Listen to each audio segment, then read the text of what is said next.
गुस्सा आना, it's okay, it's very normal, it's very human of us.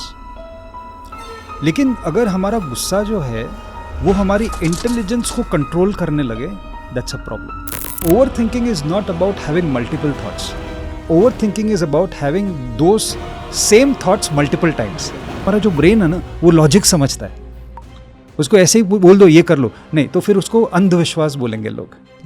लेकिन अंधविश्वास के पीछे अगर आपने साइंस की बैकिंग डाली तो वो लॉजिकल बन जाता है। अपने दोस्तों को देखता हूँ, अपने फैमिली मेम्बर्स में किसी को देखता हूँ, रिलेटिव्स में देखता हूँ कि वो अपने गोल को अचीव कर रहे हैं, एक स्ट्रेस सा आ जाता है कि अरे मैं ही नहीं कर पा रहा हूँ, बाकी तो कर रहे हैं। कहीं ना कहीं एक सेल्फ डाउट की फीलिंग आ जाती है और there is a tint of jealousy also. आप जब किचन में जाते हो तो आपके किचन में नाइफ है ना, नाइफ, अगर वो चाकू की धार ही नहीं है तो क्या वो चाकू काम आएगा? नहीं काम आएगा। वैसे ही हमारा मन है, अगर हमारा मन स्थिर नहीं है तो वो क्लैरिटी ला ही नहीं पाएगा किसी भी चीज़ पे। तो मेडिटेशन जो है ना वो मशीन है जिससे चाकू की धार निकलेगी। बचपन से पेरेंट जो ये संस्कार होता है, मैनर्स होता है, उनके चक्कर में एक हैबिट डलवा देते हैं यस कि ना नहीं बोलना है। तुम्हारा कुछ भी हो, तुम घुट घुट के मर जाओ अंदर, लेकिन ना नहीं बोलना। हेलो, लाइव हो तो ऐसे के इस एपिसोड में आपका बहुत बहुत स्वागत है। आज का एपिसोड काफ़ी खास होने वाला है क्योंकि आज हमने बात करी है कि हमारा जो माइंड है वो कैसे काम करता है। आज जो हमारे साथ गेस्ट जुड़े हुए हैं उनका नाम है आलोक टोंक। आलोक टोंक जी माइंडफुलनेस एंड माइंडसेट कोच हैं। हमने law of attraction, law of resonance, brain waves जैसे टॉपिक्स कवर करे हैं। तो आज का ये एपिसोड काफ़ी इंपॉर्टेंट है और इसे अंत तक ज़रूर देखिएगा। चलिए लेकर चलते हैं आपको आलोक टोंक जी के पास।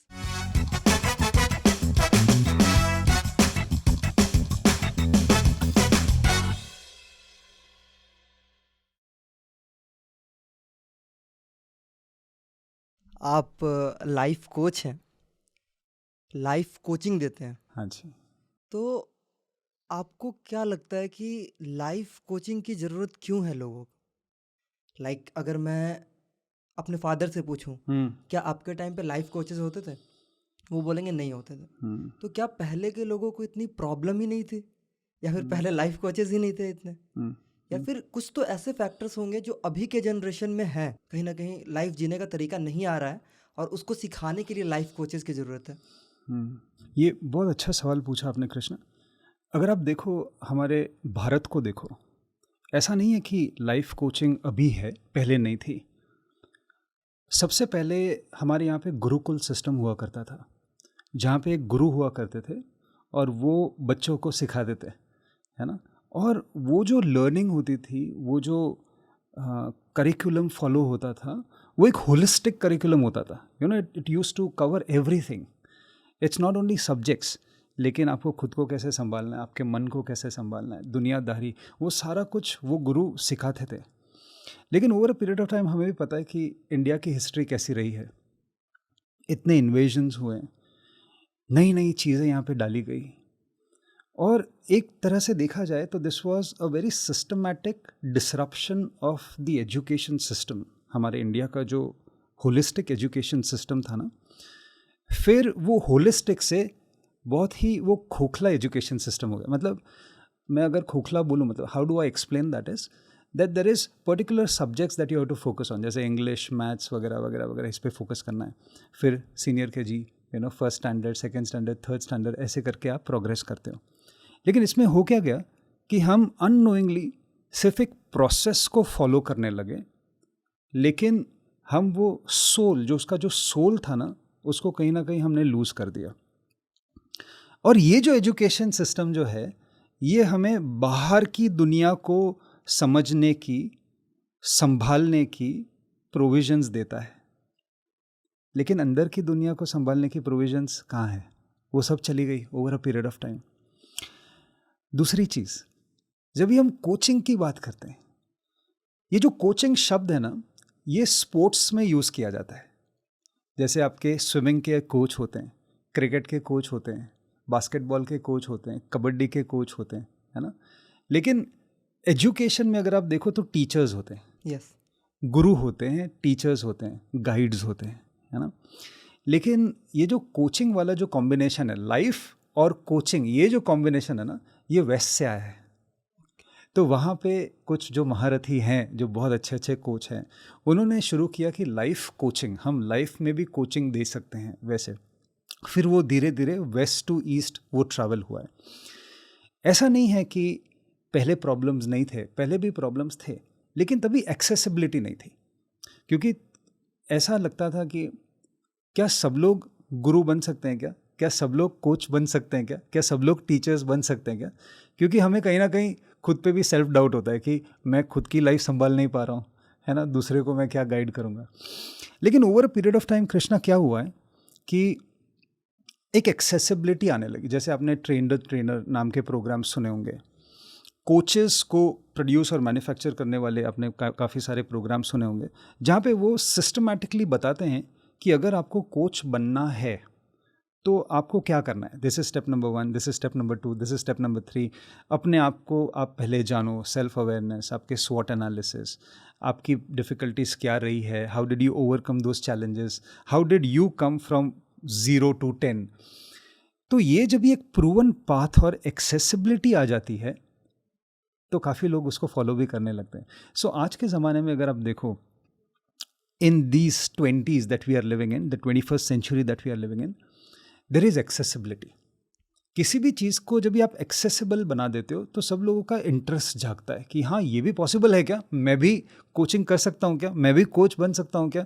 तो क्यों नहीं, क्योंकि जब भी आप कोच बनते हो, है ना, तो आप दूसरे की हेल्प करते हो। अगर आप देखो ह्यूमन बीइंग्स, हम मनुष्य की बात करें, हमारे 4 कोर नीड्स होते हैं। Deep down in our heart we have 4 core needs. सबसे पहला होता है सिग्निफिकेंस, दूसरी होती है सर्टेनिटी, तीसरा होता है ग्रोथ कि मुझे भी ग्रो करना है मेरे जीवन में, और चौथा जो है ना वो है कंट्रीब्यूशन कि मुझे दूसरे के जीवन में कंट्रीब्यूट करना है। अगर मैं आपसे अभी पूछूं कि क्या आप किसी की मदद करना चाहेंगे, सबसे पहले होगा हाँ क्यों नहीं, अगर मैं कर सकता हूँ तो क्यों नहीं। Exactly. है ना। तो वो जो नीड है ना, जो कोचिंग जो है वो उस नीड को टैप करता है। That is the inner hidden need of a human being. तो अगर आपको एक मॉडल मिल जाता है, या अगर आपको एक प्रोसेस मिल जाता है, अगर आपको एक एक्सेसिबिलिटी मिल जाती है कि कृष्णा अगर आप ये करोगे, ये करोगे, ये करोगे, ये करोगे तो आप कोच बन सकते हो, और अगर आप एक बार कोच बन गए तो आप दूसरों की मदद कर सकते हो, आप दूसरों के जीवन में कंट्रीब्यूट कर सकते हो, उनको उनकी प्रॉब्लम से उठा सकते हो, तो आप तो कितने खुश हो जाओगे, हाँ मैं भी कोच बनना चाहता हूँ। So coming back to your question, ऐसा नहीं था कि पहले प्रॉब्लम्स नहीं थी, अभी प्रॉब्लम्स, प्रॉब्लम पहले भी थी, अभी भी है, लेकिन अभी एक्सेसिबिलिटी इतनी है कि कोई भी कोच बन सकता है, क्योंकि एक ऐसा प्रोसेस अवेलेबल है। इसलिए आज हम बहुत सारे कोचेस देखते हैं। यस। आपने ऐसा कब सोचा कि मुझे लाइफ कोचिंग देनी है, मुझे लाइफ कोच बनना है? मैं सच में बोलूँ कृष्णा, मैं लोगों को अभी भी बोलता हूँ कि I am a coach by accident. Okay. मैंने कभी ये नहीं सोचा था, क्योंकि मैं एक बहुत ही इंट्रोवर्ट पर्सन हूँ, और आप मानोगे कि अगर कोई इंट्रोवर्ट होता है, अगर उसको आप 2 चॉइस दो ना, कि या तो आप बाहर जाके सोशलाइज करो, इतने लोगों से बात करो, और दूसरी चॉइस है घर में बैठो अपने साथ, तो वो बोलेगा सेकंड ऑप्शन। क्योंकि डर लगता है ना, एक जजमेंट की एक वो फियर होती है। तो मैं अपने आप को इंट्रोवर्ट पहले से ही देखता आया हूँ। लेकिन एक चीज़ है कृष्णा की, लाइफ आपको बहुत सारी चीज़ें सिखाती है और बहुत सारे ऐसे मौके भी देती है। तो मेरे साथ ऐसा ही हुआ कि एक स्पिरिचुअलिटी का सीड पहले से ही था अंदर, क्योंकि बचपन से वो देखा है मैंने। काफ़ी स्पिरिचुअल मास्टर्स ने गाइडेंस भी दी है, तो एक वो सीड था। लेकिन कोचिंग के बारे में कभी नहीं सोचा था, बिकॉज मेरी पर्सनालिटी जो थी वो अलाइन नहीं कर रही थी ये प्रोफेशन के साथ। लेकिन over a period of time मैंने जब जॉब करी, मैं सेल्स में था, तो 12-13 साल जॉब करी। वहाँ पे मैंने सोचा, मैंने एक्सपीरियंस किया, इतना स्ट्रेस होता था, क्योंकि सेल्स जॉब ही ऐसी है, प्रेशर है, यू आर आंसरेबल, टारगेट्स होते हैं मंथली, फोर्टनाइटली वगैरह वगैरह, और तभी हालत ख़राब हो जाती थी। ट्रस्ट में हालत ख़राब हो जाती थी। लेकिन तभी ये जो मेडिटेशन प्रैक्टिसेस जो थी मेरी, और दूसरे सारे जो लर्निंग्स थे, वो बहुत काम आए। तो फिर मैंने सोचा कि हाँ ठीक है, ये काम तो आ रहा है, अच्छा लगता है। जैसे आप किसी को बोलो मेडिटेशन करो, हाँ तो वो मेडिटेशन करेंगे और उनको अच्छा लगेगा, लेकिन ये तो एक्सटर्नल हम देख रहे हैं ना कि अच्छा लगा, हाँ, लेकिन इंटरनल क्या हो रहा है। तो मुझे वो भी जिज्ञासा थी कि मुझे ये जानना है कि अगर आप मेडिटेशन करते हो तो आपके शरीर में क्या हो रहा है, आपके मस्तिष्क में क्या हो रहा है, ब्रेन में क्या हो रहा है, माइंड में क्या हो रहा है, आपके नर्वस सिस्टम में क्या, हमें अच्छा क्यों लग रहा है, कोई चीज़ अगर अच्छी लग रही है तो क्यों लग रही। तो इसलिए मैंने साइंस स्टडी करी उसके पीछे की, what is the psychology, what is the science of it, what is the human anatomy, brain क्या है, नर्वस सिस्टम क्या है, हमारे अंदर ग्लैंड्स कौन से हैं, वो जो न्यूरोट्रांसमीटर रिलीज़ होते हैं। तो ये सारी मैंने स्टडी करी, तो मुझे इतना इंटरेस्ट आया कि हाँ ये ऊपरी ऊपरी बातें नहीं हैं, इसके अंदर तथ्य है, इसके पीछे साइंस है। और अगर आप किसी को साइंस देते हो ना, अगर आप उसको पीछे का रीज़न दे, क्योंकि हमारा जो ब्रेन है ना वो लॉजिक समझता है, उसको ऐसे ही बोल दो ये कर लो, नहीं तो फिर उसको अंधविश्वास बोलेंगे लोग। Yes. लेकिन अंधविश्वास के पीछे अगर आपने साइंस की बैकिंग डाली तो वो लॉजिकल बन जाता है। तो मैंने सोचा क्यों ना हम इस लॉजिक के साथ लोगों को समझाएं तो उनको और समझेगा। और क्योंकि मैं कॉर्पोरेट से था, तो कॉर्पोरेट में तो बहुत लॉजिकल दिमागी लोग होते हैं, तो आप उनको ये नहीं बोल सकते कि सुबह शाम मेडिटेशन करो सब ठीक हो जाएगा। तो तभी मुझे ऐसा लगा कि हाँ ये कोचिंग करते हैं, इससे भला भी होगा, रिजल्ट्स भी मिलेंगे, जो प्रॉब्लम्स मैंने देखी थी, मैंने एक्सपीरियंस करी थी, वो प्रॉब्लम्स उनकी सॉल्व हो जाएगी और एक अच्छा काम है। तो ऐसे हो गई शुरुआत। यस। ओके, अभी आपने ब्रेन के बारे में बताया, हाँ जी।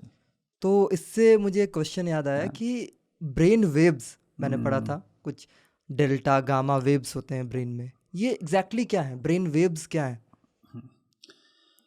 कृष्णा, क्या होता है कि हमारा जो ब्रेन है, our brain is made up of billions of neurons, billions of neurons है उसमें। और ये जो न्यूरॉन्स है ना, ये एक दूसरे के साथ कम्युनिकेट करते रहते हैं कंटिन्यूसली, वो कम्युनिकेशन चालू है। जैसे कि मैं और आप अभी हम कम्युनिकेट कर रहे हैं, तो हम ये हिंदी भाषा का उपयोग कर रहे हैं, बीच बीच में हम इंग्लिश भी यूज़ कर रहे हैं। That's how we are able to communicate with each other. अभी आप समझ लो कि आप एक न्यूरॉन हो और मैं दूसरा न्यूरॉन हूँ इस मस्तिष्क में, ये ब्रेन है हमारा, ठीक है। तो हम दो न्यूरॉन्स जो हैं वो इलेक्ट्रिकल इम्पल्सेस में बात करते हैं। जैसे मैंने यहाँ से एक इलेक्ट्रिकल सिग्नल आप पे छोड़ा, आपने मुझे एक इलेक्ट्रिकल सिग्नल छोड़ा, तो हमारी वो कम्युनिकेशन, जब भी हम ये इलेक्ट्रिकल सिग्नल एक्सचेंज करते हैं तो सिनेप्सिस डेवलप होते हैं, उसको बोलते हैं सिनेप्सिस। तो ये पूरा प्रोसेस है, इससे एक वाइब्रेशन एक क्रिएट होती है, जनरेट होती है, उसको बोलते हैं कि the neurons are oscillating at certain frequency, so this is called as a brain wave. तो वो जो कम्युनिकेशन प्रोसेस है उसको हम ब्रेन वेव करते हैं। अभी just to take this further, जिस भी स्टेट में हम होते हैं तो उसका एक इक्विवेलेंट ब्रेन वेव प्रोड्यूस होता है। जैसे फॉर एग्जांपल लेट्स से आप भगदड़ मची है, सुबह से लेके शाम तक इतना सारा काम है, मल्टीटास्किंग कर रहे हैं, यहाँ भी जाना है, वहाँ जाना है, ये फ़ोन आ रहा है, व्हाट्सएप मैसेज करना है, ईमेल करना है, अरे उसने बुला लिया, इतना सारा काम। तो उसको बोलते हैं मंकी माइंड। मंकी माइंड मतलब वो जो जैसा बंदर होता है ना, एक डाली से दूसरी डाली वो जंप करते रहता है, दिमाग में सब कुछ उथल पुथल। हाँ, उथल पुथल। तो वो जो ब्रेन वेव है उसको हम बोलते हैं beta brain wave. Okay, it is called as monkey mind, है ना। उसके बाद जब भी आपका मन शांत होता है, जैसे आप मेडिटेशन कर रहे हो या कॉन्शियस ब्रीदिंग कर रहे हो, अवेयरनेस की प्रैक्टिस कर रहे हो, जैसे ब्रेथ अवेयरनेस कर दिया, बॉडी अवेयरनेस कर दिया, माइंडफुलनेस की प्रैक्टिस करी, तो मन थोड़ा शांत हो रहा है, तो वो हो गया, आप अल्फा में चले गए। तो अल्फा थोड़ा सा स्लो होता है brain waves compare to beta. उसके बाद और थोड़ा सा आप एकाग्रता हो गए, तो then you slowly go to delta. वैसे so beta, alpha, theta, delta. तो डेल्टा जो होता है वो डीप स्लीप में जब भी आप हो, वो डेल्टा होता है। So these are different brain waves. Consciously हम डिसाइड कर सकते हैं कि हमें किस वेव पे जाना है? कर सकते हैं। जैसे आपने मंकी माइंड बताया कि अभी मेरे दिमाग में बहुत सारी चीज़ें चल रही है, मुझे अब डीप स्लीप में जाना है, डेल्टा में जाना है, तो कैसे कर सकते हैं उसको? प्रैक्टिस से। क्योंकि हमारा जो माइंड है ना, उसको हम सिर्फ प्रैक्टिस से कंट्रोल कर सकते हैं। जैसे अगर मैं आपको एक एग्जांपल दूं, समझो आपके पास एक आपका पेट डॉग है ना, और एक है स्ट्रे डॉग। पेट डॉग का आपका जो भी नाम है, चलो टॉमी पकड़ लेते हैं, बहुत फेमस नाम है तो समझो मेरा एक कुत्ता है टॉमी, यहाँ पे बैठा है। मैंने बोला टॉमी सिट, तो टॉमी बैठ जाएगा। अगर मैं बोलूँ टॉमी स्टैंड अप, तो टॉमी खड़ा हो जाएगा। मैं बोलूँगा टॉमी लाई डाउन, तो वो सो जाएगा, है ना। क्यों? क्योंकि वो आपकी कमांड मान रहा है। क्यों मान रहा है? क्योंकि आपने उसको ट्रेनिंग दी है ना। लेकिन वैसे ही आप सड़क के कुत्ते को बोलो टॉमी सेट, तो भौंकेगा आप पे, है ना। उसका तो कोई भरोसा नहीं, काट भी ले, है ना। ये क्यों हो रहा है? क्योंकि उसको ट्रेनिंग हमने नहीं दी है, किसी ने उसको ट्रेनिंग नहीं है। हमारा माइंड भी जो है ना, वो ऐसा ही है। अगर आप उसको ट्रेन करते हो तो आप उसको बोलोगे delta, it will go to delta. अगर आप उसको बोलोगे beta, it will go to beta. अगर आप उसको बोलोगे alpha, it will go to alpha. तो उसकी कुछ प्रैक्टिसेस होती है। जैसे माइंडफुलनेस जो प्रैक्टिस है, माइंडफुलनेस से आप तुरंत बीटा से अल्फा में जा सकते हो। सो मैं ये काफ़ी मेरी एक कम्युनिटी है माइंडफुलनेस, तो मैं मेरे लोगों को भी ये सिखाता हूँ कि इन 2 मिनट्स काम ऑन डिमांड कैसे कर सकते हैं। काम ऑन डिमांड, आजकल हमें सब कुछ ऑन डिमांड चाहिए ना। एक फ़ोन किया, पिज्ज़ा आ जाना चाहिए 15 मिनट में है ना। सो काम ऑन डिमांड। थोड़ा सा बता सकते हो ये 2 मिनट्स टेक्निक? हाँ, क्यों नहीं। ये जो टेक्निक है उस पर बहुत सारे वेरिएशंस हैं, लेकिन उसका एक सिंपल वेरिएशन ये है कि आप कहीं पे भी हो, जैसे समझो अगर हम यहाँ पे बैठे हैं, चलो हम अभी ट्राई करते हैं, करें? हाँ, ओके, ठीक है। तो सबसे पहले कृष्णा बिल्कुल रिलैक्स हो जाओ, ठीक है। आंखें बंद कर सकते हो, शरीर को ढीला छोड़ दो, अपने कंधों को भी ढीला छोड़ दो। गहरी सांस लो, पूरी सांस लो, पूरी सांस निकालो, और अपनी मन की आंखों से अपने सांसों को देखो। हर एक सांस जो अंदर आ रही है, हर एक सांस जो बाहर जा रही है। इस समय, इस वक्त, इस स्टूडियो में सिर्फ आप हो और आपकी सांसें हैं, और कुछ नहीं। बिल्कुल बारीकी से हर एक सांस को अंदर आते हुए देखो, हर एक सांस को बाहर जाते हुए देखो। शरीर में क्या हो रहा है उसको भी महसूस करो। और अभी एक काउंट दो, inhalation for the count of 5। जैसे इनहेल कर रहे हो तो 1 2 3 4 5, और जब भी एक्सेल करो तो exhale for the count of 8। 1 2 3 4 5 6 7 8। तो आपके एक्सेलेशन जो हैं वो इनहेलेशन से लंबे हैं। लंबे एक्सेलेशंस हम इसलिए करते हैं क्योंकि उससे तुरंत आपकी पैरासिम्पैथेटिक नर्वस सिस्टम एक्टिवेट हो जाती है। तो full breath in, full breath out, 5:8 इसको करते रहो, ठीक है। ये 2 मिनट करोगे ना, you will see you are relaxed. कैसा लग रहा है? एक्चुअली ये चीज़ मैंने नोटिस करी है, जब ब्रीद आउट कर रहे होते हैं हाँ, तो कामिंग वाली फीलिंग, काम Yes. फीलिंग आती है। यस। सो ये चीज़ होती है।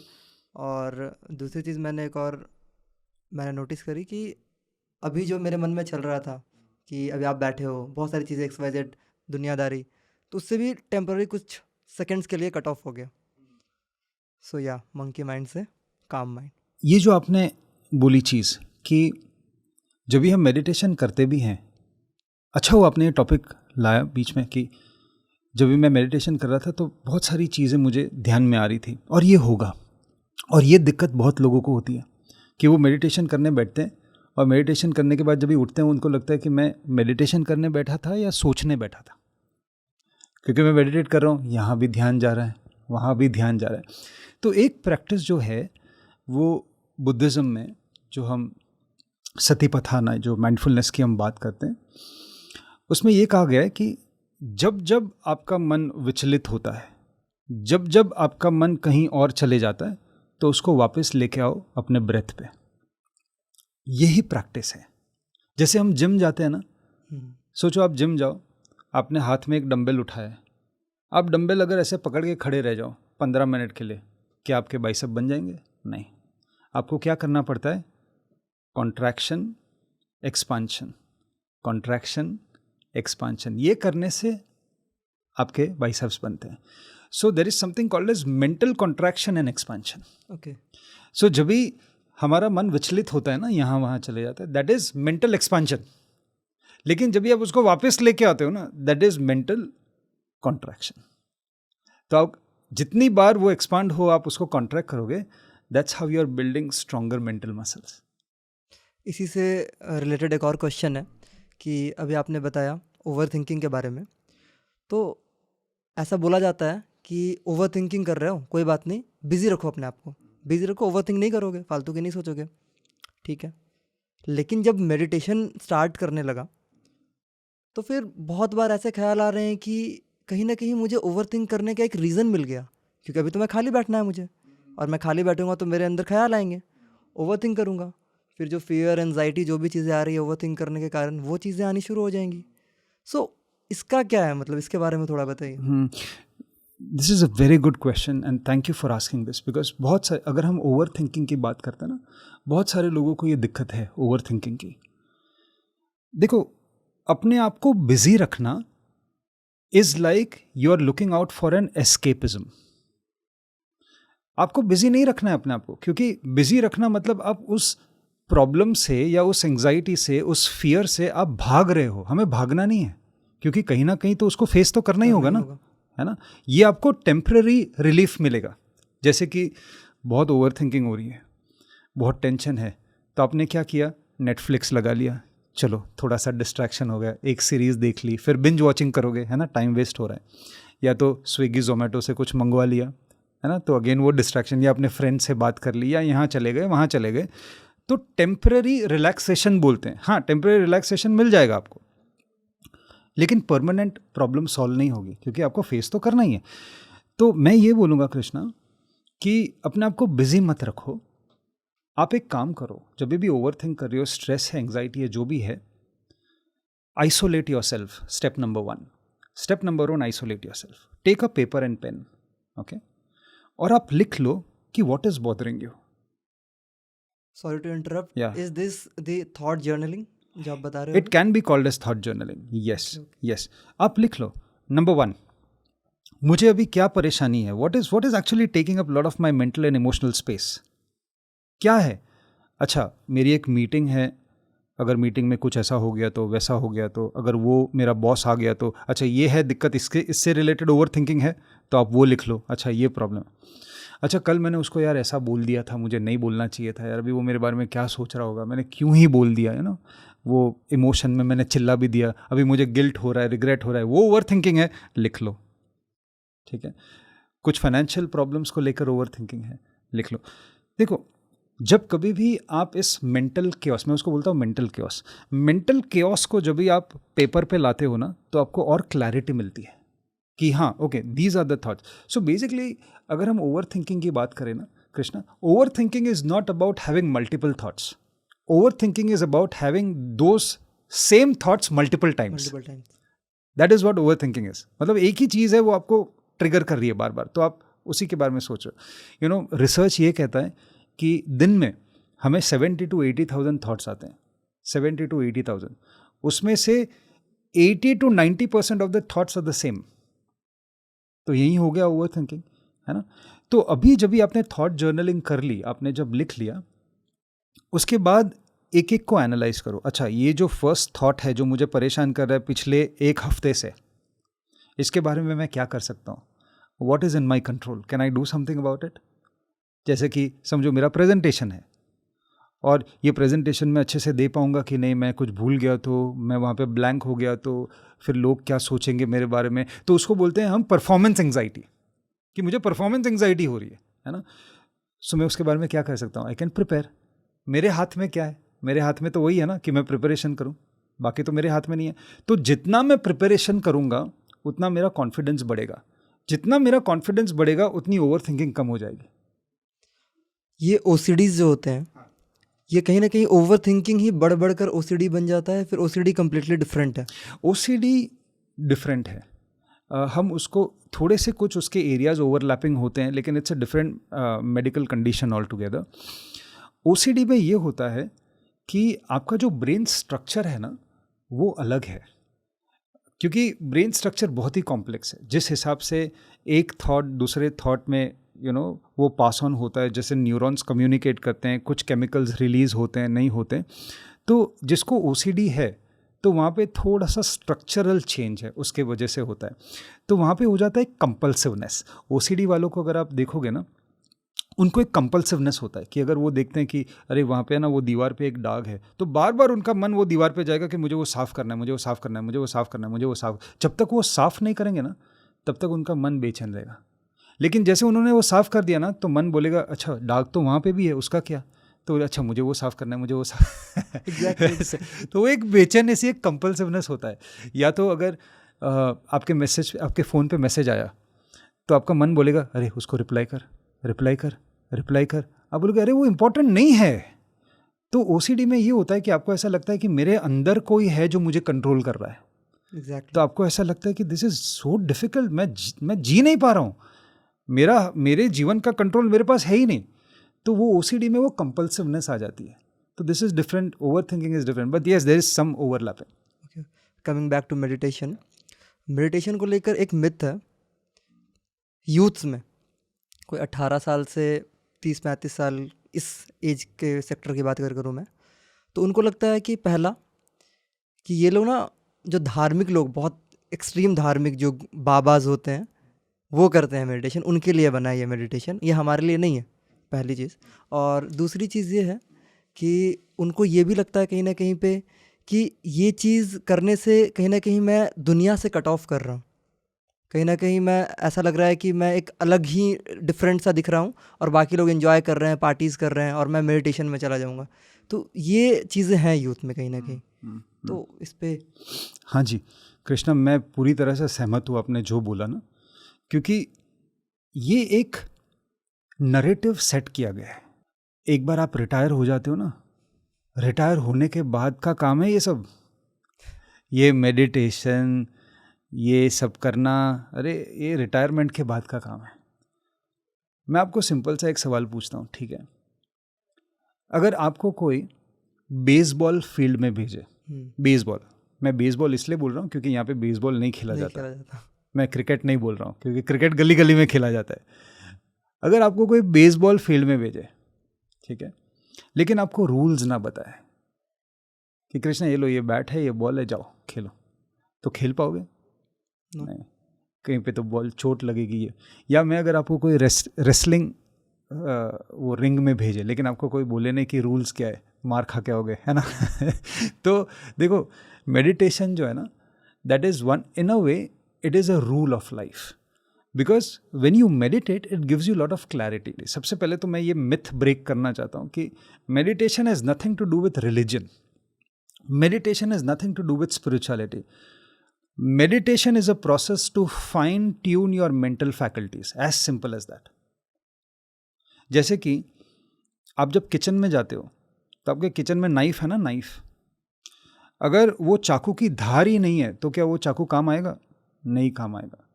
वैसे ही हमारा मन है, अगर हमारा मन स्थिर नहीं है तो वो क्लैरिटी ला ही नहीं पाएगा किसी भी चीज़ पे। तो मेडिटेशन जो है ना, वो मशीन है जिससे चाकू की धार निकलेगी। तो इससे रिलीजन का तो कुछ लेना देना ही नहीं है, इसमें स्पिरिचुअलिटी का कुछ लेना देना ही नहीं है।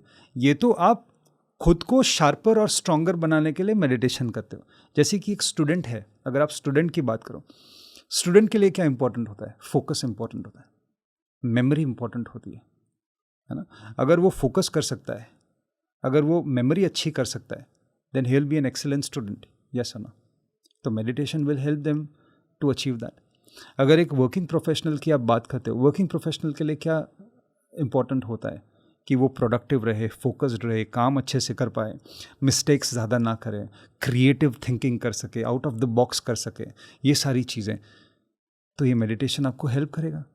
एक बिजनेस पर्सन जो है उसको मेडिटेशन क्यों करना चाहिए? उसको क्रिएटिविटी बहुत ज़रूरी होती है, उसको फोकस करना बहुत ज़रूरी। सो मेडिटेशन जो है, it's a tool, look at it as a tool. That tool will help you to enhance your productivity. That tool will help you to enhance your way of life. That's the reason you have to meditate. That has nothing to do with spirituality or religion. कोई आपके पास आता है, बोलता है आलोक जी आप मुझे 5 genuine और strong reason बताओ, तो मैं कल से मेडिटेशन स्टार्ट कर दूंगा। क्या बताओगे? सबसे पहले मैं बोलूँगा, अच्छा, दिन भर दिन आप सुबह उठते हो, रात तक बहुत सारे डिसीजंस आप लेने होते हैं, है ना, छोटे छोटे डिसीजंस, बड़े डिसीजंस आप कभी ले सकते हो जब भी आपके पास मेंटल क्लैरिटी हो।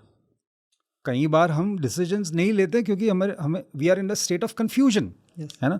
मेडिटेशन करोगे तो आपको क्लैरिटी मिलेगी, you will become more decisive.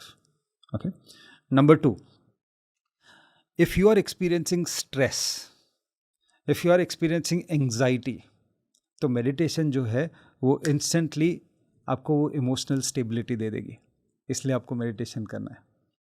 Number 3, we all are made up of energy, है ना, वी आर एनर्जी बीइंग्स। जैसे हम कहें ना कि छोटे से छोटा जो पार्टिकल होता है उसको एटम बोलते हैं, तो एटम को अगर हम ब्रेक डाउन करें तो neutrons, protons, electrons, we are all made up of energy, है ना। मेडिटेशन से हमारी एनर्जी शांत होती है, और शांत मन से और शांत शरीर से आप कुछ भी करो तो आप सफल हो जाओगे। तो इसलिए मेडिटेशन ज़रूरी है।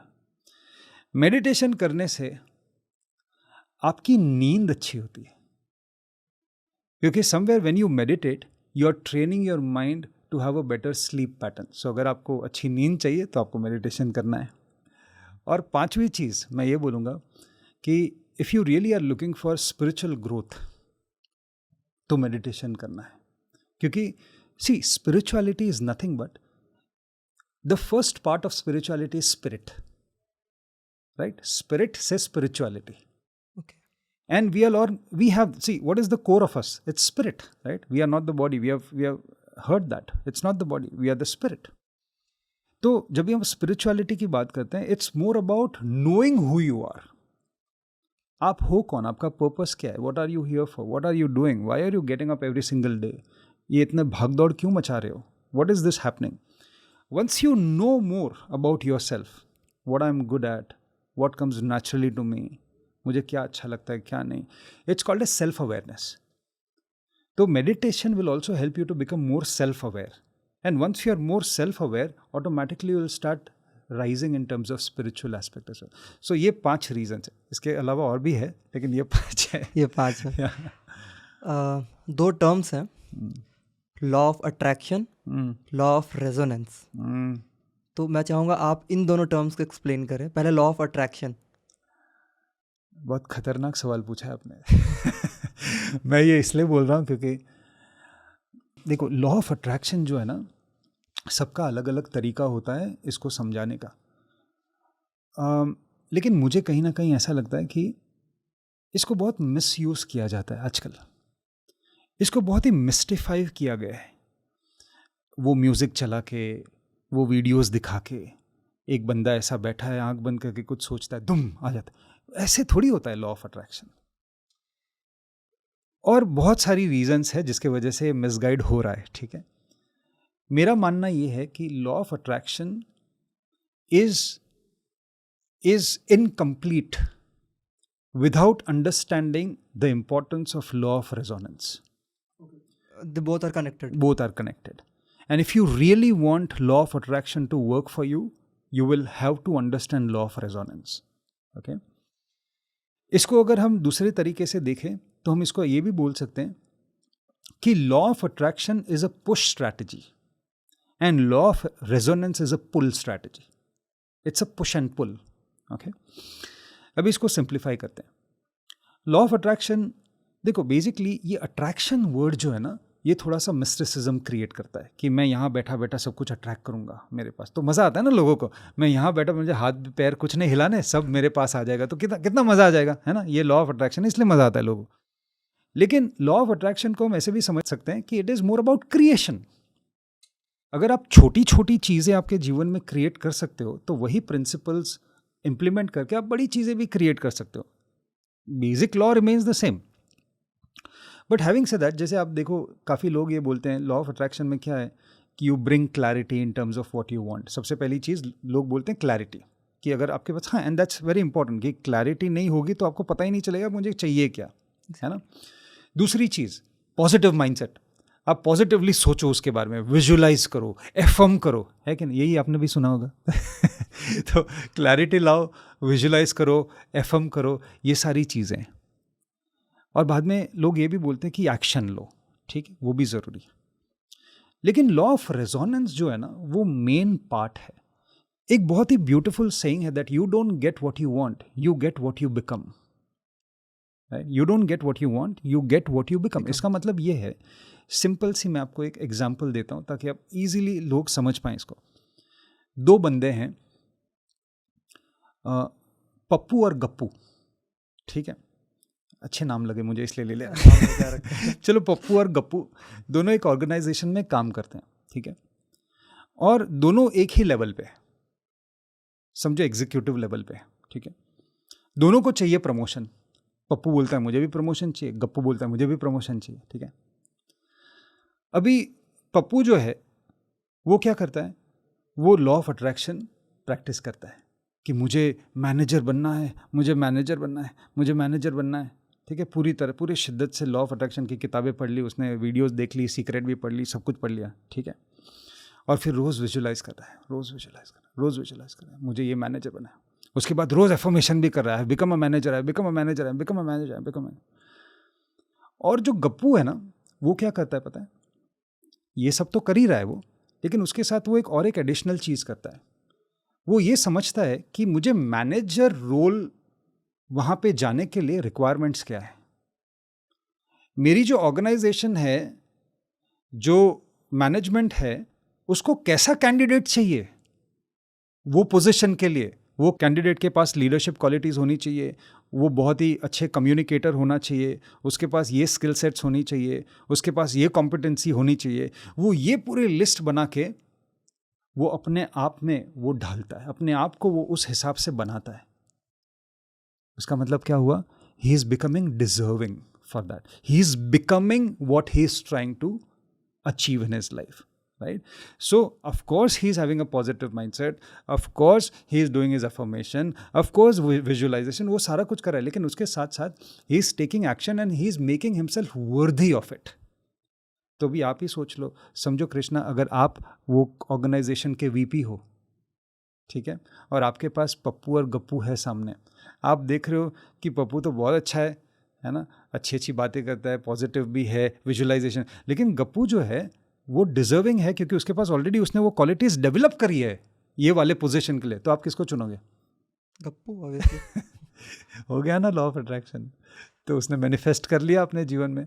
तो बेसिकली मैं ये कहना चाहता हूँ कि law of attraction is just one part of it, लेकिन रेजोनेंस जो है it will help you to achieve that in a practical way because now you are taking action, you are working on yourself. यूँ कह सकते हैं कि platform पे खड़े रहने से कोई फ़ायदा नहीं है जब तक ट्रेन ना पकड़ो कहीं जाने के लिए। हाँ जी, आप वहाँ पे खड़े, हाँ मुझे वहाँ पे पहुँचना है, मुझे वहाँ पे पहुँचना है, मैं एक दिन पहुँचूंगा, ज़रूर पहुँचूंगा, ऐसे थोड़ी होगा। Law of attraction, law of resonance, हाँ, ही कहीं ना कहीं मैनिफेस्टेशन है। यस, इन दोनों का कॉम्बिनेशन मैनिफेस्टेशन बोल सकते हैं। यस, हाँ जी। मैनिफेस्टेशन क्या है? If you want to manifest something, मतलब see they are different, it's a play of words, no. When you say I want to manifest something, basically you want to create something, yes, you want to produce something, वही तो हो गया। बहुत लोग अपने Instagram के bio में लगा कर रखते हैं मैनिफेस्टिंग। सो मैंने ये भी सुना है कि बहुत लोग बोलते हैं कि मेडिटेशन ने मुझे मैनिफेस्ट करने में हेल्प किया। तो मेडिटेशन का क्या रोल है मैनिफेस्टेशन में? बहुत बड़ा रोल है। मैं ये बोलूँगा कि मेडिटेशन जो है, जैसे हमने अभी डिस्कस किया कि मेडिटेशन के फ़ायदे क्या है, आपने मुझे पूछा 5 ना, तो सबसे पहले मैंने जो बोला था कि क्लैरिटी है ना। सो कुछ भी अगर आपको मैनिफेस्ट करना है तो सबसे पहले तो आपको क्लैरिटी होनी चाहिए। जैसे समझो आप मॉल चले गए, है ना, आप मॉल चले गए लेकिन आपको पता ही नहीं कि आपको क्या लेना है, तो क्या होगा, आप कुछ भी उठा के लेके आओगे, तो पैसे भी बर्बाद, गलत चीज़ भी आ गई, टाइम भी वेस्ट हो गया, है ना। लेकिन अगर आपको पता है कि मैं आज मॉल जा रहा हूँ, मेरे पास ये एक लिस्ट है जिसमें 5 चीज़ें लिखी हैं, तो आप सीधे उस फ्लोर पे जाओगे, मॉल के उस आइल में जाओगे, वही चीज़ें उठाओगे, बिलिंग करोगे, आ जाओगे। तो आपने सही चीज़ें उठाई, टाइम भी वेस्ट नहीं हुआ और आप फटाफट आ गए, and you are also happy with your purchase, है ना। ये क्यों हुआ? क्योंकि आपके पास क्लैरिटी थी। तो मेडिटेशन से आती है क्लैरिटी, और क्लैरिटी अगर होगी तो मैनिफेस्ट करना बहुत ईजी हो जाएगा। यस। कोई ऐसी मूवी या फिर कोई ऐसी किताब है जो आप रिकमेंड करोगे जो लॉ ऑफ अट्रैक्शन को समझाए, लॉ ऑफ रेजोनेंस, मैनिफेस्टेशन को समझाए? कोई ऐसी मूवी या फिर कोई किताब? मैं ये बोलूँगा कि किताबें तो बहुत सारी हैं, लेकिन मैं कहूँगा कि instead of focusing on manifestation और ये सारी, आप किताबें वो पढ़ो जहाँ से आपको ये समझ में आए कि how do you train your mind, you know. जैसे कि एक मूवी है मुझे बहुत अच्छी लगती है, वो 7 Years in Tibet। ये एक ब्रैड पिट की एक मूवी है जिसमें दलाई लामा के बारे में बताया था, उसके बचपन के बारे में, और कैसे इतनी कियोस के बावजूद भी वो अपने आप को स्थिर रख पाते हैं, वो अपने लोगों को गाइड कर सकते हैं, वो लीडरशिप क्वालिटीज़ डिस्प्ले कर सकते हैं।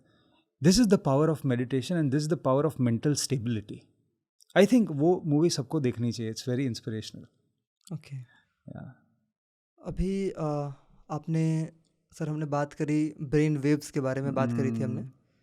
ब्रेन पैटर्न्स होते हैं बहुत सारे, उसके बारे में थोड़ा, ब्रेन पैटर्न्स क्या होते हैं?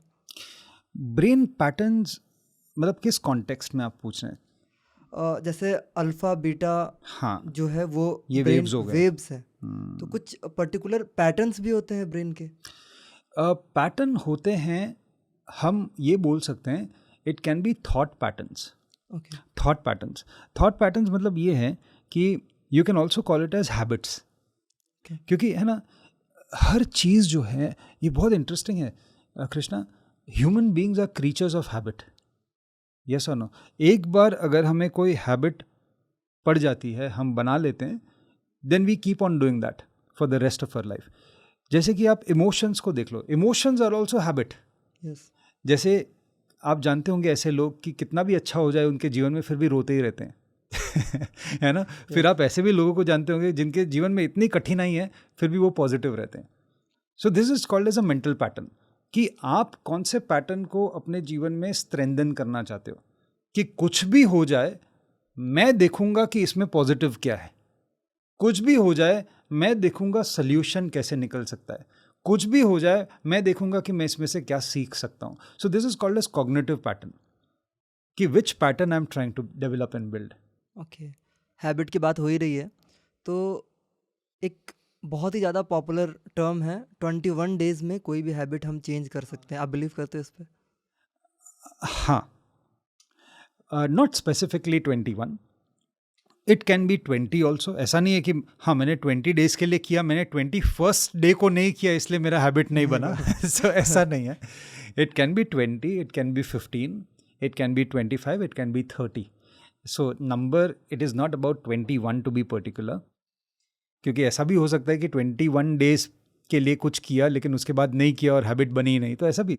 So it is not about the number, it is about, number one, first understanding why building that habit is important for you.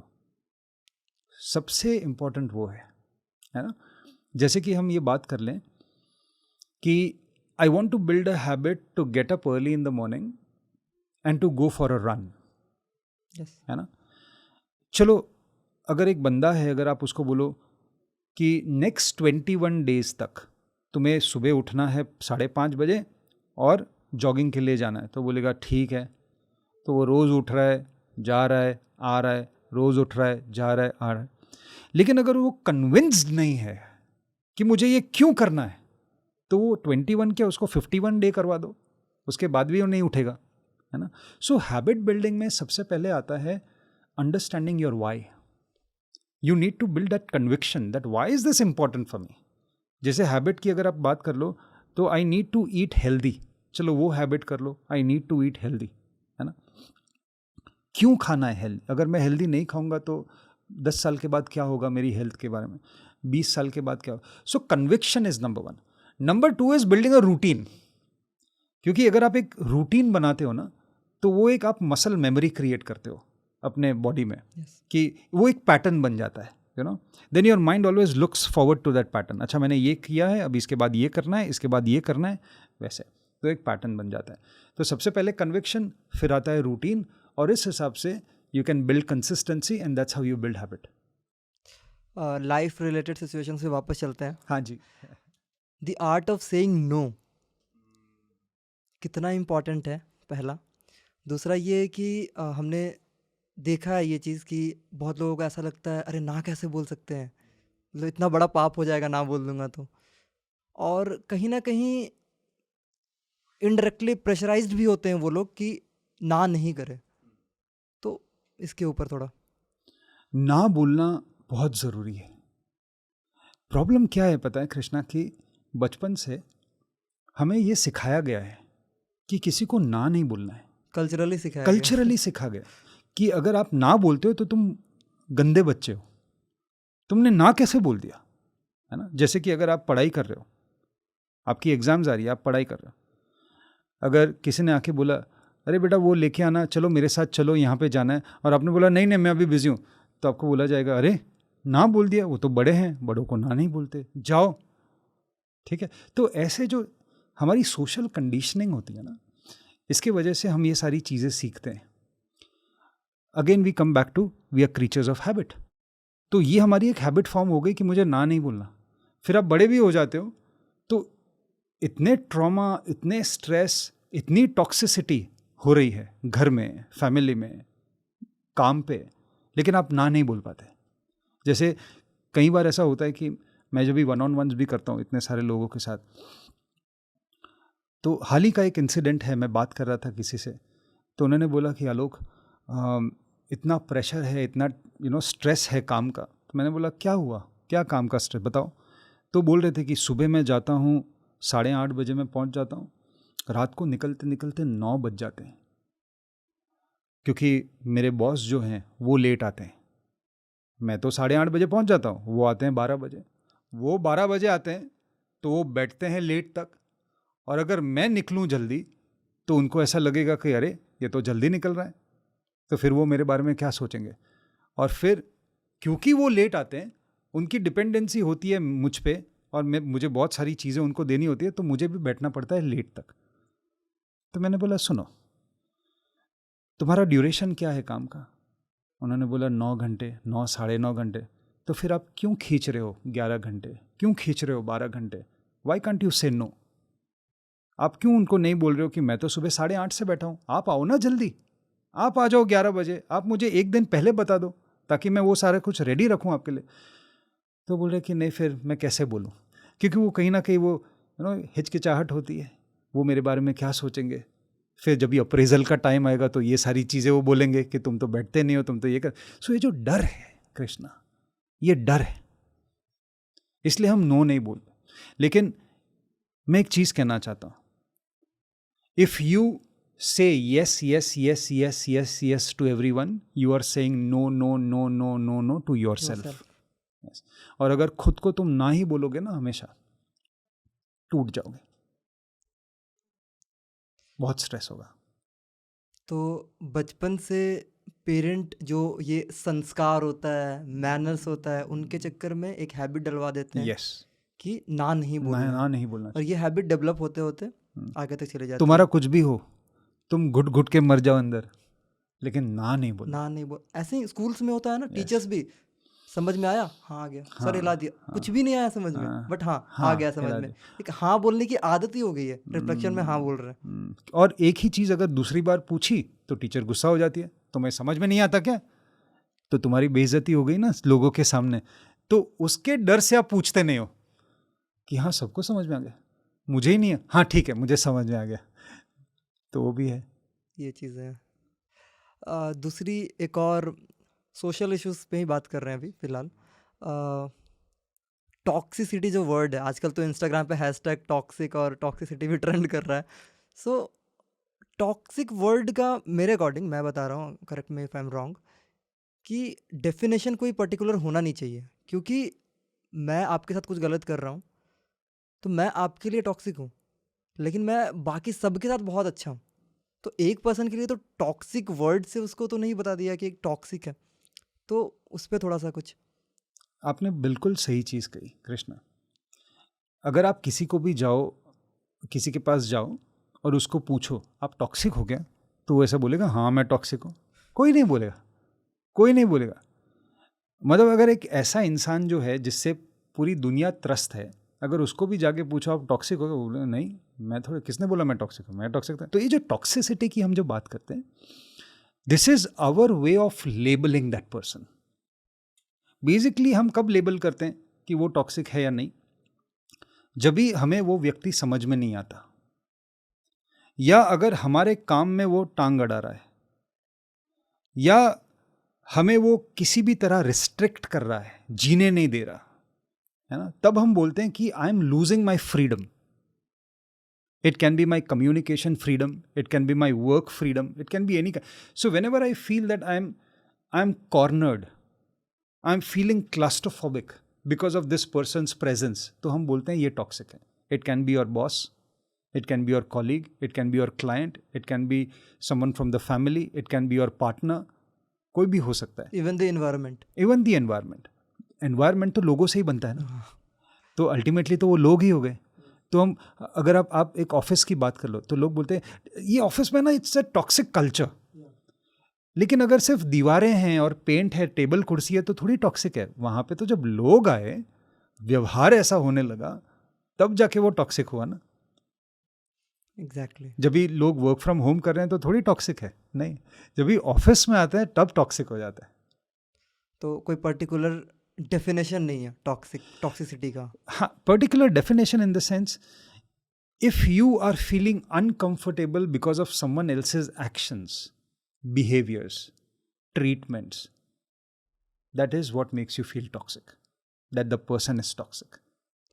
क्योंकि आप लाइफ कोच हैं तो काफ़ी सारे केसेस ऐसे भी आते होंगे आपके पास जिसमें कोई इंसान खुद से डिससेटिस्फाइड रहता होगा, और कुछ ऐसा भी होता होगा कि मैं ये करना चाहता था बट लाइफ में वो गोल अचीव नहीं कर पाया. बट मैं अपने दोस्तों को देखता हूँ, अपने फैमिली मेम्बर्स में किसी को देखता हूँ, रिलेटिव्स में देखता हूँ कि वो अपने गोल को अचीव कर रहे हैं. तो jealousy is not the right word I guess.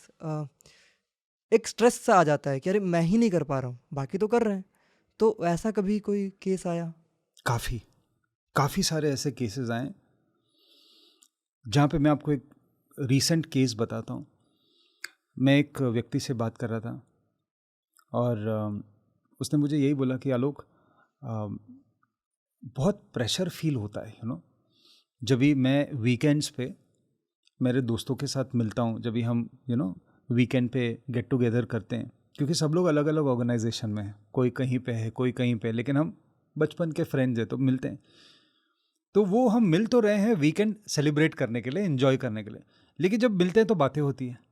तो कोई अपने कंपनी की बात कर रहा है, कोई अपने प्रमोशन की बात कर रहा है, कोई इंडस्ट्री के नॉलेज को लेकर के बात कर रहा है. तो सब लोग शो ऑफ कर रहे हैं, कुछ ना कुछ कंट्रीब्यूट कर रहे हैं बातों बातों में. मुझे ऐसा लगता है कि मुझे तो ये सब कुछ पता ही नहीं, ये तो कितनी अच्छी अच्छी बात कर रहे हैं, ये तो इसका तो ये प्रोग्रेस हो रहा है, उसका वो प्रोग्रेस. तो मुझे ऐसा लगता है कि मैं जाना ही छोड़ दूँ ये सब मीटिंग्स में. मुझे जाना ही नहीं है, मुझे मिलना ही नहीं है, क्योंकि मैं मिलता हूँ तो मैं खुश वापस नहीं आता हूँ, मैं दुखी वापस आता हूँ.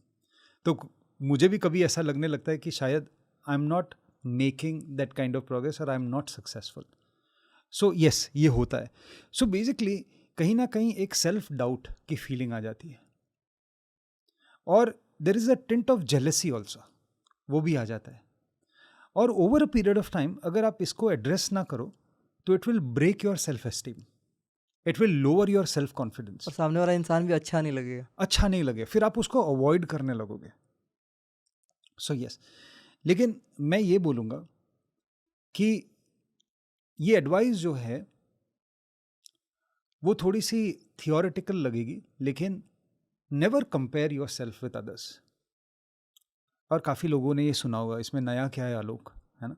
लेकिन मैं ये बोलूँगा कि only because you are running next to each other, जैसे आप भाग रहे हो, आपके बाजू वाला भी भाग रहा है, इसका मतलब ये नहीं कि you are a part of the same race. हो सकता है कि उसका डेस्टिनेशन कहीं और है, आपका डेस्टिनेशन, ये तो एक इत्तेफाक है कि आप दोनों साथ साथ भाग रहे हो, लेकिन आप कंपेयर क्यों कर रहे हो? अरे वो तो 80 की स्पीड पे है, मैं तो सिर्फ 40 पे हूँ.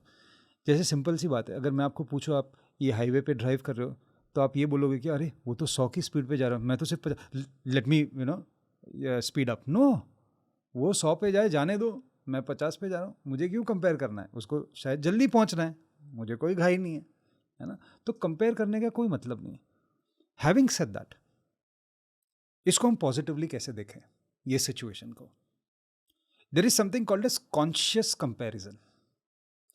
अगर लोग कॉन्शियस कंपैरिजन करने लगे तो इससे पॉजिटिव रिजल्ट्स निकल सकते हैं। फॉर एग्जांपल लेट्स से, अगर मैं देखता हूँ कि अरे उसने तो ये अचीव कर लिया, वो ये यहाँ तक पहुँच गया वगैरह वगैरह, जो भी है, मैं वहाँ पे नहीं हूँ, तो पहला जो थॉट आपके दिमाग में आता है वो ये है, यार कैसे उसको ये कैसे अपॉर्चुनिटी मिल गई, उसने ये गाड़ी कैसे खरीद ली, उसने ये घर कैसे खरीद लिया, वो यूएस में बैठा है, ये अपॉर्चुनिटी। उसके बदले अगर आप थोड़ा सा इंटेंशन चेंज कर लो और अपने आप को ये पूछो कैसे, how was he able to achieve that. सवाल सेम है, इंटेंशन अलग है। वहाँ वाला इंटेंशन था थोड़ा जेलेसी वाला, फ्रस्ट्रेशन वाला, इरिटेशन वाला।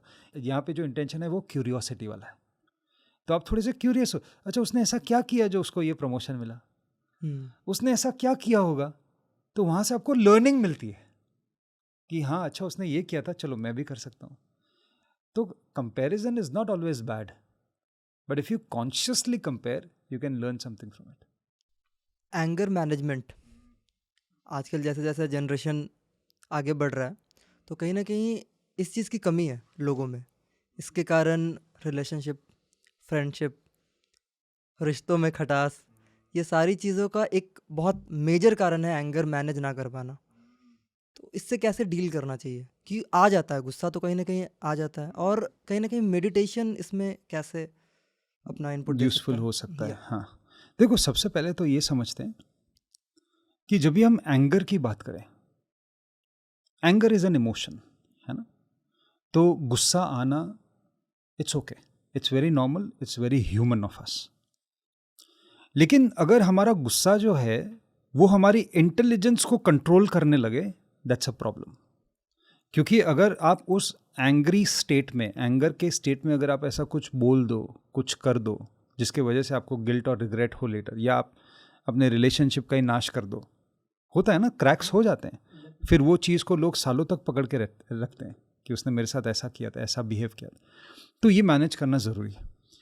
सबसे पहले तो हम ये समझते हैं कि anger, why do we get angry, हमें गुस्सा क्यों आता है? डिसएग्रीमेंट, और जैसा हम चाह रहे हैं वैसा नहीं कर रहा है सामने वाला पर्सन। एग्जैक्टली। जब भी आपकी एक एक्सपेक्टेशन होती है, वो एक्सपेक्टेशन फुलफिल नहीं होती। So basically ultimately everything boils down to losing your certainty. जब कभी भी आप देखते हो ना कि मुट्ठी से रेत फिसल रही है, आप पकड़ नहीं पा रहे हो, आप बहुत कोशिश कर रहे हो लेकिन रेत फिसलते जा रही है, so you are losing your certainty. तो वहाँ पे आता है गुस्सा कि क्यों ऐसा हो रहा है। या अगर आप एक व्यक्ति को बोल रहे हो ऐसा करना है, आपका टीम मेंबर हो सकता है, ऐसा करना है, यार रोज बोलना पड़ेगा क्या, तुमको समझ में नहीं आता है क्या, कितनी बार बोल। तो आपको यार इसको समझ में, आपके हिसाब से चीज़ें नहीं हो रही है, इसलिए आपको गुस्सा आता है। दूसरी और एक चीज़ है कि हम सबकी एक वैल्यू सिस्टम होती है। We all live by a value system, कि आपकी वैल्यू सिस्टम ऑनेस्टी हो सकती है, ट्रांसपेरेंसी हो सकती है, ये सारी आपकी वैल्यू सिस्टम। अगर, और हम क्या चाहते हैं कि सारे लोग जो है ना वो सेम वैल्यू सिस्टम फॉलो करना चाहिए। अगर मैं सच्चाई को फॉलो, मैं ट्रांसपेरेंट हूँ, सबको ट्रांसपेरेंसी है ना, मेरी एक इंटेग्रिटी है सबको। अगर आप ये देखते हो कि दूसरे लोग आपकी वैल्यू सिस्टम फॉलो नहीं कर रहे हैं, फिर भी आपको गुस्सा आता है ना। मैं आपको एक एग्जांपल देता हूँ। मेरी एक व्यक्ति से बात हो रही थी, मेरा एक मेंटी था, तो उसने बोला आलोक मुझे ना एंगर मैनेज करना बहुत ज़रूरी। मैंने बोला क्या हुआ? तो बोला मैं अभी आपको एक एग्जांपल देता हूँ क्या हुआ मेरे साथ। हाल ही में जैसे प्लेन लैंड हुआ तो वो टैक्सिंग करता है ना रनवे पे, थोड़ा सा जब तक वो स्टेबल नहीं होता टैक्सिंग करता है, तो तब तक हमें बैठा रहना होता है। उसके बाद थोड़े टाइम के बाद वो एयर होस्टेस जो बोलती है now you can take the luggage, आप खोल सकते हो कंपार्टमेंट। तो मैं बैठा था, मैं देख रहा हूँ वे टाइम है टाइम। वहीं पे एक चाचा उठ गए वहाँ पे, और मुझे आया गुस्सा कि अरे अभी तक उन्होंने बोला नहीं है, सीट बेल्ट की साइन भी चालू है, क्यों उठ रहे हैं लोग, बैठ नहीं सकते क्या? तो मुझे आ रहा था गुस्सा। उसने बोला मुझे ऐसा मन हुआ ना मैं जाके उनको बोलूं कि यार तुमको समझ में नहीं आता है क्या, कितनी बार वो बोलेगी। So basically again it comes to value system, कि मेरी वैल्यू सिस्टम है डिसिप्लिन, और अगर मैं दूसरों को देखता हूँ कि वो डिसिप्लिन फॉलो नहीं कर रहे हैं तो मुझे आता है गुस्सा, है ना। So whether it is losing your certainty, whether it is things not happening as per your expectation, whether it is disalignment between value system, इस सारी चीज़ों से गुस्सा आता है। मेडिटेशन की आपने बात बोली, अगर आप मेडिटेशन करते हो ना रोज़, तो उससे आपकी अवेयरनेस बढ़ती है, सजगता हम जिसको कहते हैं आप और सजग हो जाते हो, क्योंकि now with meditation you slow down. Yes or no? With Yes. meditation, you slow down. And when you slow down, you have better clarity. When you have better clarity, you are able to see clarity about emotions also. कि मैं गुस्सा हो रहा हूँ, गुस्सा हो रहा हूँ, गुस्सा हो रहा हूँ, मैं लाल हो रहा हूँ। अगर मैंने अभी कुछ नहीं किया ना तो मैं कुछ बोल बैठूंगा।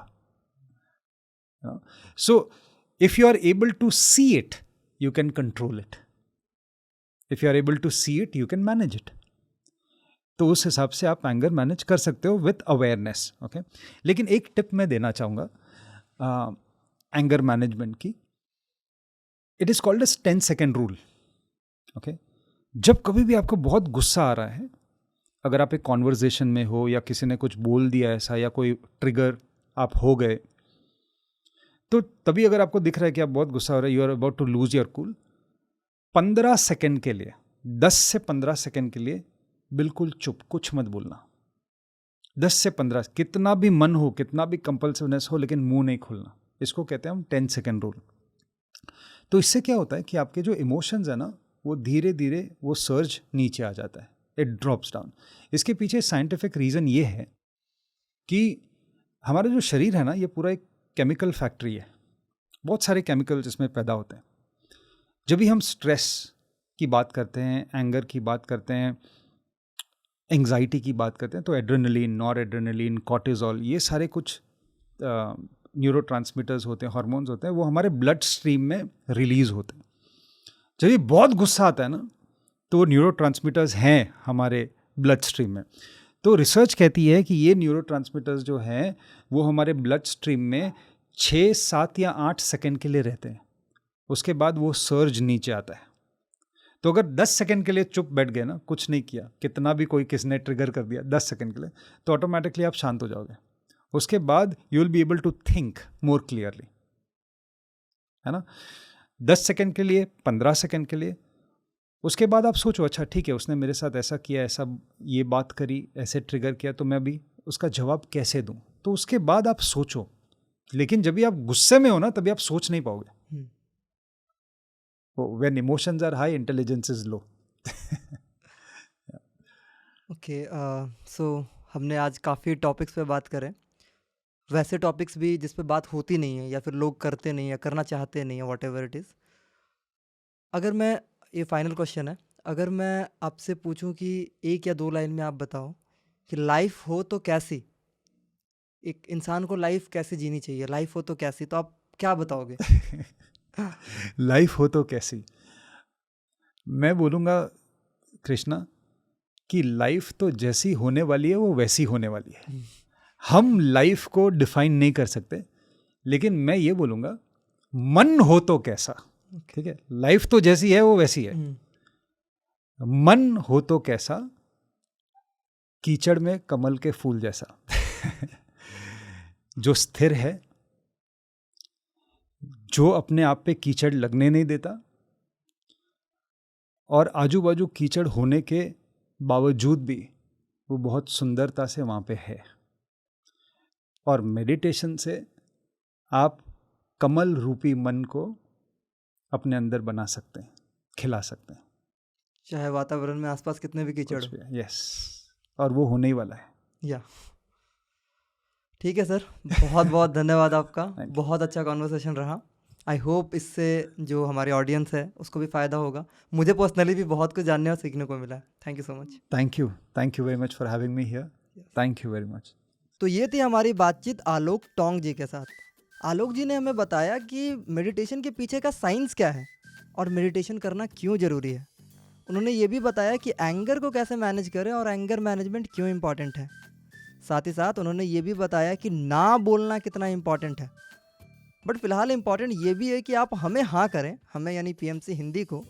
और अगर आप ये एपिसोड टीवी पे देख रहे हैं तो हमें यूट्यूब पर भी सब्सक्राइब करें, और अगर यूट्यूब पर देख रहे हैं तो हमें बाकी सोशल मीडिया प्लेटफॉर्म्स पर भी फॉलो करें। तब तक के लिए याद रखिए कि हमें ज़िंदगी काटनी नहीं, जीनी है, और ऐसे जीनी है कि लोग बोलें लाइफ हो तो ऐसी।